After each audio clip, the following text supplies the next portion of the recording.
एक महत्त्वाची घडामोड, राहुल गांधी यांनी परभणीत जात सोमनाथ सूर्यवंशी यांच्या कुटुंबाची सांत्वनपर भेट घेतली। राहुल गांधी यांच्या भेटीनंतर सोमनाथ सूर्यवंशीच्या कुटुंबियांनी नेमकी काय प्रतिक्रिया दिली आहे, ऐकूया। राहुल गांधी साहेबांनी भेट घेतली आणि सगळी विचारपूस केली, म्हणजे घटना कशी घडली, काय घडली, कशामुळे घडली। त्यांना आम्ही सगळं काय सांगितलं, म्हणजे आतापर्यंत काय काय घडलेलं होतं।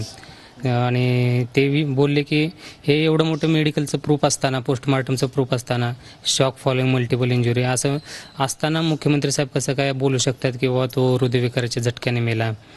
हे सगळी माहिती त्यांनी विचारपूस केली व्यवस्थित, काय होते ते बोलले। आणि ते बोलले की आपण परत लढू म्हणले शेवटपर्यंत की बाबा न्याय भेटला पाहिजे म्हणून। खरं तर तुम्ही राहुल गांधींशी बोललात, तुमच्या काय नक्की चर्चा झाली, काय राहुल गांधींनी आश्वासन दिलं?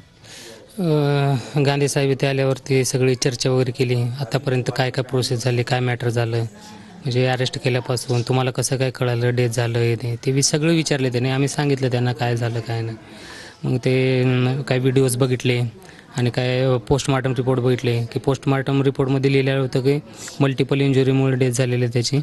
आणि ते साहेब बोलले की हे क्लिअर कट इथं लिहिलेलं असताना मुख्यमंत्री साहेब कसं काय सांगू शकतात की हृदयविकाराच्या झटक्यामुळे त्याचा मृत्यू झालेला आहे, हे ते बोलले। असं कसं खोटं बोलू शकतात, रिपोर्टमध्ये तर लिहिलं आहे मल्टिपल इंजुरीमुळे डेथ झालेला आहे। काय आश्वासन दिलं तुम्हाला? नाही, आश्वासन वगैरे काय नाही दिलं, आम्ही पण काय बोललो नाही त्यांना आणि काय आश्वासन नाही दिलं।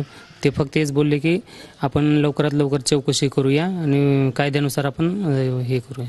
कॅमेरामन विनोद हुमनाबादकर सह सागर सुरवसे, TV9 मराठी, परभणी।